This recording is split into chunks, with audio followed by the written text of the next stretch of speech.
doing that?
Okay. Hey, Alec. Hi. How are you?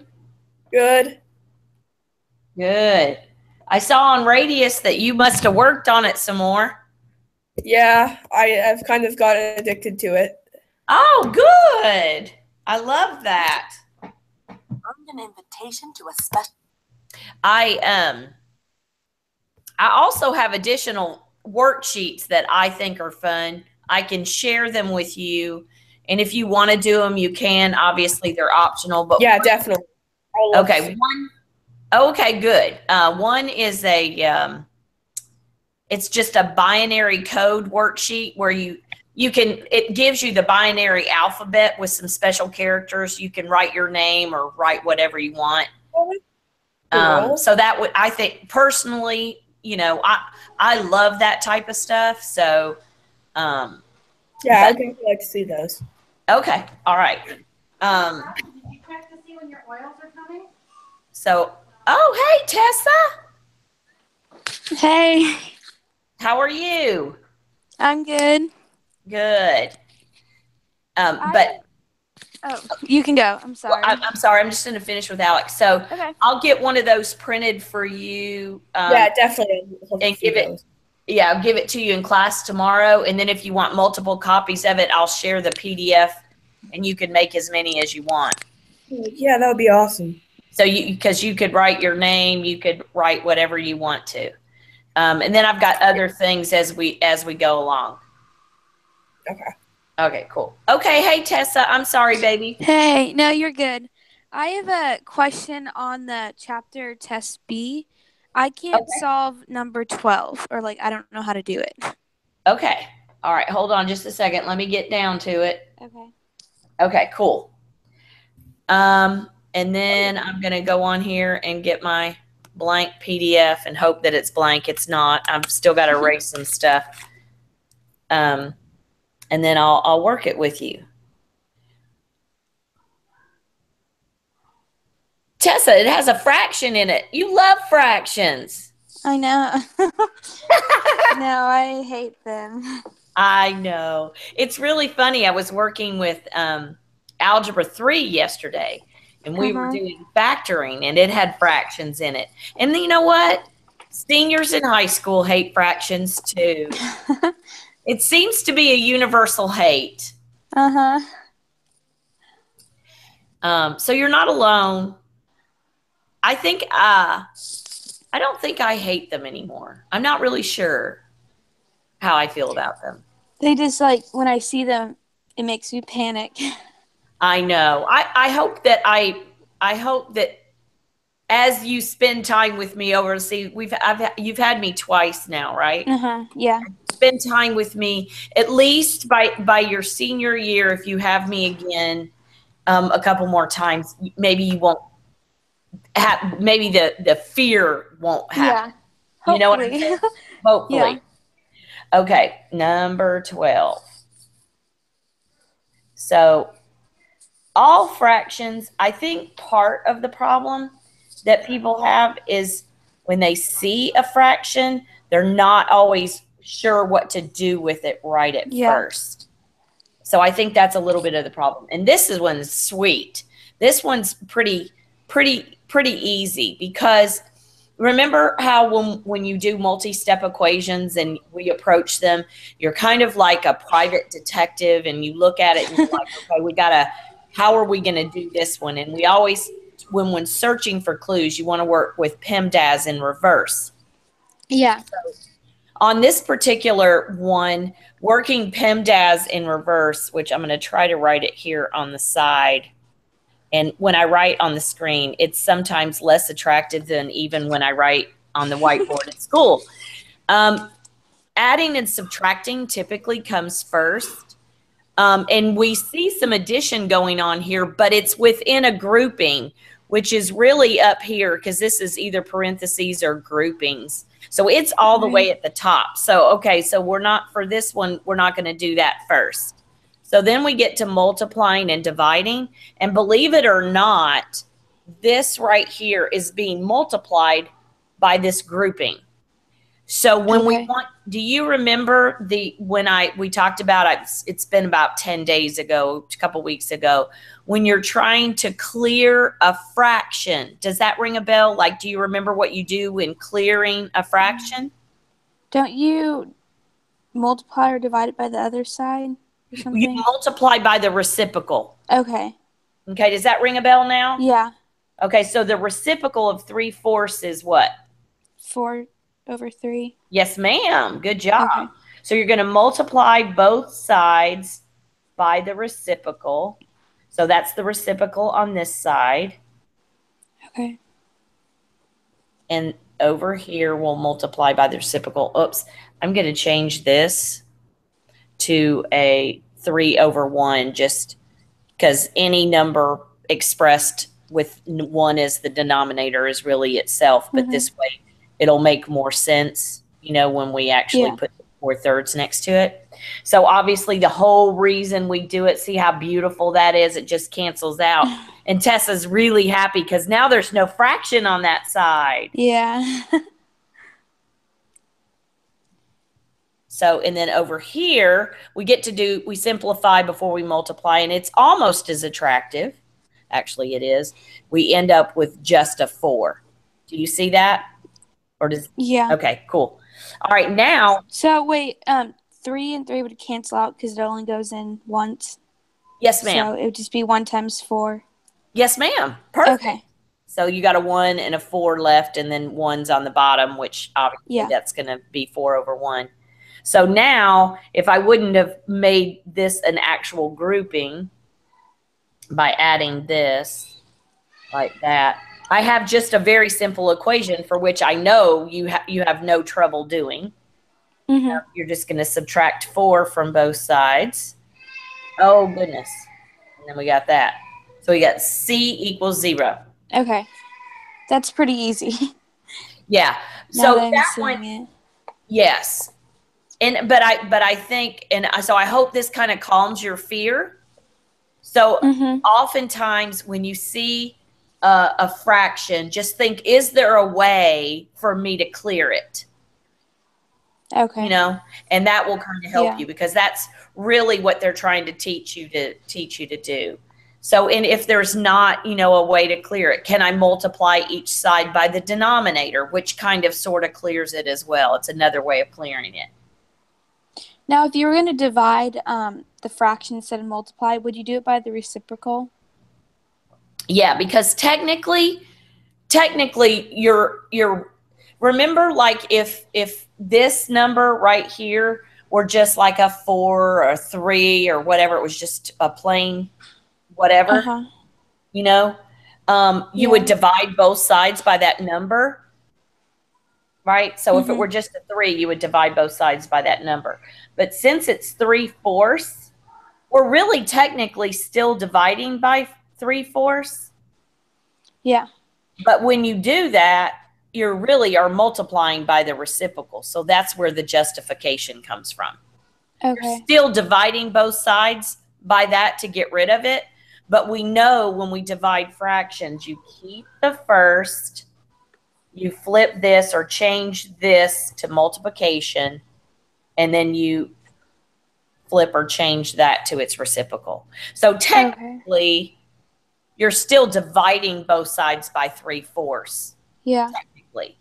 But we know when we divide a fraction, you're flipping it to its reciprocal. But let's just say that this problem was something like this. Let's just do the same problem with a plain number, just so that you know. When there's 2 sets of parentheses, you can't do this. But when there's only 1 set of parentheses, so let's say this problem looked like this. And it was just a 3 instead of a 3/4. You could still divide both sides by 3. Okay. Okay? Mm-hmm. And then subtract both sides by 4. And you'll get C equals -3. Different problem, but you're still same concept, is that you're doing that multiplication division thing at first. Okay, makes sense. Okay, cool. Also, for I have one more. Number 28. Okay.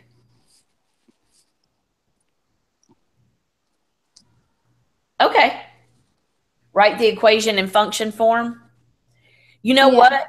I love that you're asking this, because many more people struggled with this than are willing to admit, because I'm going back and grading those daily grades, which, by the way, I didn't get a chance to share this with your class because y'all were doing PSAT. How'd you do, by the way?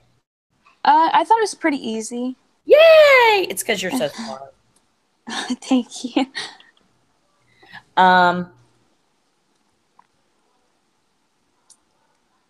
Let's see.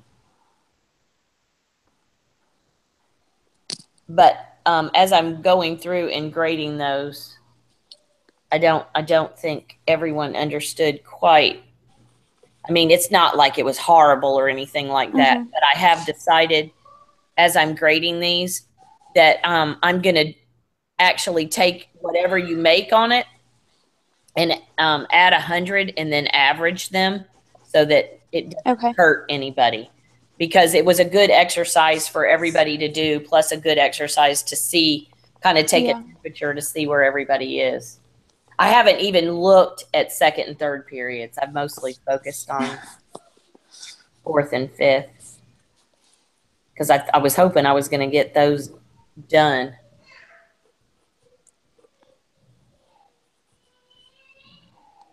Okay, in order to even get it close to function form, I've got some terms that I have to combine for sure. And since I'm trying to isolate that y anyway, I'm going to go ahead and subtract. I'm trying to get y all by itself. So I'm going to go ahead and subtract 10x from both sides right off the bat. Okay? Mm-hmm. So that cancels that, and it leaves 3y plus 2 equals a negative x plus 8 here. Then the next thing I'm going to Why wouldn't it be negative 1x? Why would it be, or why wouldn't it be?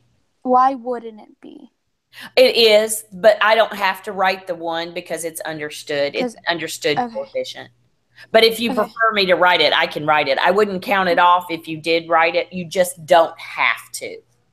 Okay, no, it's fine. Either way. I'm okay either way. And then I'm going to subtract 2 from both sides.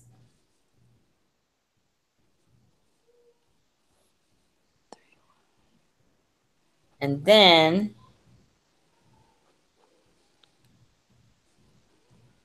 I'm going to divide everything by 3 because what I'm trying to do is isolate that y. And what's being done to y here, it's being multiplied by 3. Okay. So I have to divide by 3. So you can't subtract 3 from the other side, right? No, ma'am. You have to, okay. In order to undo an operation, you have to do its inverse. And what's happening here is that anytime you see like a coefficient right next to a variable, that's being multiplied. So okay, got it. The inverse operation of multiplication is division, so you have to divide. So on this, I'm going to have, this is actually a 1, just like you said. So I'm going to actually have a negative 1/3 x plus 6 divided by 3 is 2. Do you so understand why it's a 1/3 x? 1/3 x, yeah. Okay, cool. Okay, yeah. Okay, thank you. No problem. Any others? Okay. I think I'm good. Good. What will mostly be on the test tomorrow that I should study for the most? The only thing that wasn't on the review that will be on the test tomorrow is square roots. Like, what's the square root of 25? What's the square root of 16? And just be really, really careful because a lot of times our brains play tricks on us with square roots. And if the square root of 16 is on there, a lot of people will say something like 8, which isn't true because they just want to cut the number in half. What the square root of 16 is 4. Yeah. So, yeah, there will be 3 square roots on there. But other than that, the reason why I gave you guys test B is because if you can do test B, you will be able to do test A. Okay, got it. So thank you, Ms. Sparks. Yeah. Oh, no problem. It's almost identical, except really the problems are technically supposed to be a little easier. And from what I can tell, they are. One other thing, there is a bonus on there. Now I can't remember what it looks like, but I think it's actually a word problem.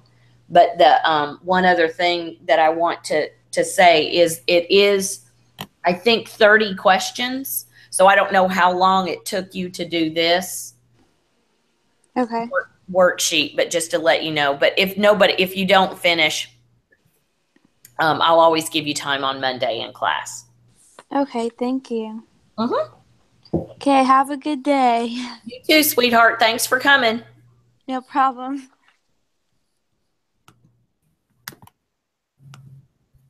Alec, did you stay with me? Yeah, I just got back. Wi-Fi was down. Oh, okay. Lily just fixed it. Oh, okay. Oh, I'm sorry you missed some of that. I don't know if you needed any of it, but it's always good to have review. Yeah, of course. But do you have any questions on chapter test 2B? Well, guess I'm gonna go. Okay.